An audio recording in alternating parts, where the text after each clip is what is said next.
জাতীয় নির্বাচনে দ্বিতীয় রোড ম্যাপ ঘোষণা করেছে ইসি। 22 জানুয়ারি প্রকাশ করা হবে ভোট কেন্দ্রের তালিকা। আরো বিস্তারিত খবর জানাতে রাজধানীর আগারগাঁও নির্বাচন ভবন থেকে আমাদের সাথে এই মুহূর্তে সরাসরি যুক্ত হয়েছেন সহকর্মী আশিকিন প্রিন্স।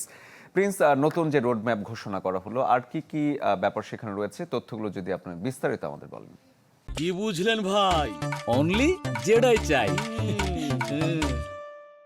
শরীফ, নির্বাচনের দ্বার প্রান্তে বাংলাদেশ এবং যে তফসিল ঘোষণা করা হয়েছে তফসিল অনুযায়ী প্রয়োজনীয় সব কাজ সম্পন্ন করছে নির্বাচন কমিশন। এর মধ্যে আপিল শুনানি নিষ্পত্তি হয়েছে। আগামীকাল প্রার্থিতার প্রত্যাহারের শেষ দিন 21 তারিখে প্রতীক বরাদ্দ হবে এবং 22 তারিখ থেকে পূর্ণোদ্যমে প্রার্থীরা প্রচারণা শুরু করতে পারবেন। তো এরই মধ্যে দ্বিতীয় দফা একটি রোডম্যাপ ঘোষণা করা হয়েছে নির্বাচন কমিশনের পক্ষ থেকে। সেখানে দেখা যাচ্ছে যে 21 জানুয়ারি নির্বাচন কমিশনের পক্ষ থেকে দেশি বিদেশি পর্যবেক্ষকদের নির্বাচন পর্যবেক্ষণের জন্য আমন্ত্রণ জানিয়ে বিজ্ঞপ্তি জারি করা হবে।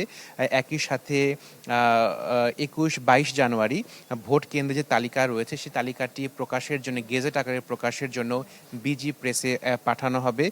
22 জানুয়ারি একই সাথে ত্রয়োদশ জাতীয় সংসদ নির্বাচনে ব্যালট পেপার মুদ্রণ ও সরবরাহ, ব্যালট পেপার সহ নির্বাচনী দ্রব্যাদি বিতরণ ও যাচাইকরণ এবং ব্যবহার করা শুরু হবে।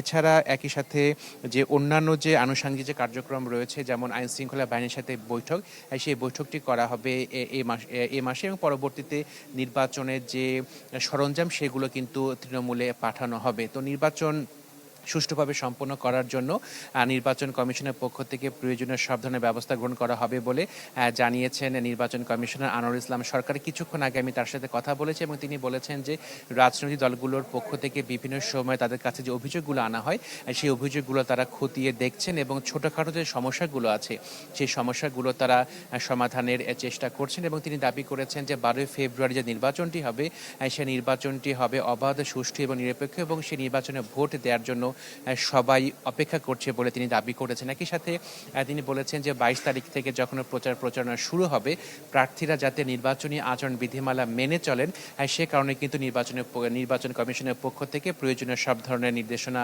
দেয়া হয়েছে বলে কিন্তু নির্বাচন কমিশনার আনোয়ার ইসলাম সরকার জানিয়েছেন। তো মূলত এই হচ্ছে সর্বশিক্ষিত নির্বাচন কমিশন থেকে। প্রিন্স, ধন্যবাদ আপনাকে।